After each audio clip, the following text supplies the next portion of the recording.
Hallelujah, सबको जय मसीह की, प्रेज द लॉर्ड। मेरा नाम पॉल तारिक खान है और फिर एक नई वीडियो में आपके सामने आया हूं। और हमेशा की तरफ वीडियो में वचन में जाने से पहले मैं कुछ बातों को शेयर करना चाहूंगा। इस बात को ध्यान रखें मेरे प्रिय भाई बहनों, कि परमेश्वर अपने अनुग्रह को इसलिए खोलता है ताकि उसके अनुग्रह में आप बने रहें।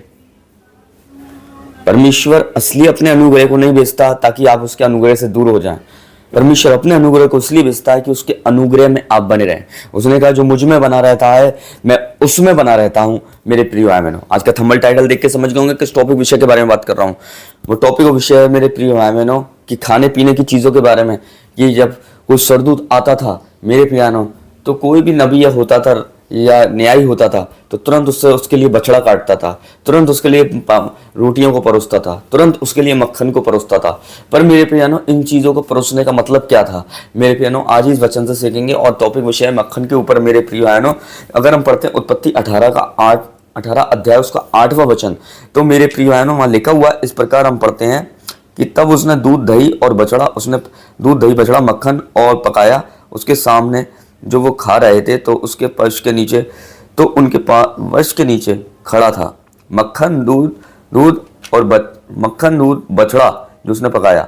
मेरे प्रिय भाइयों, यहाँ लिखा हुआ है कि खाने पीने की चीजें उसने रखी सरदूतों के आगे, और ऐसा करके उसने परमेश्वर का रिस्पेक्ट किया, परमेश्वर का उसने ऑनर किया। मैं तुरंत वो बछड़ों की तरफ दौड़ा।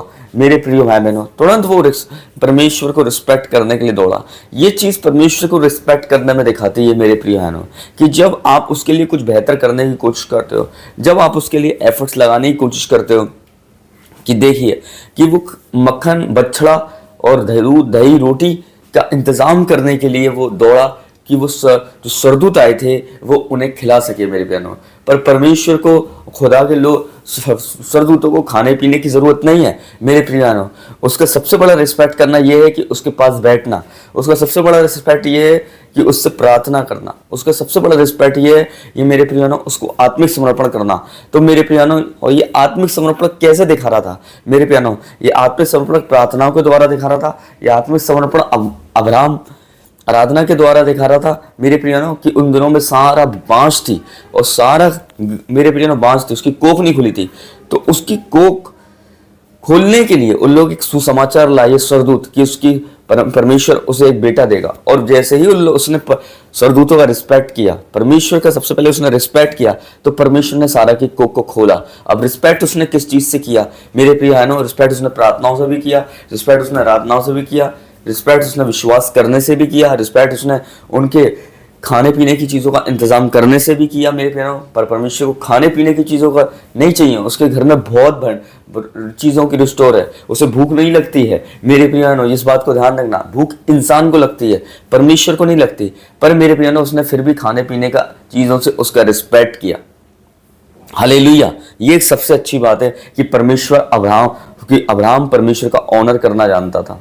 हालेलुया, उसका रिस्पेक्ट करना जानता था। मक्खन का अर्थ क्या है मेरे प्यारों?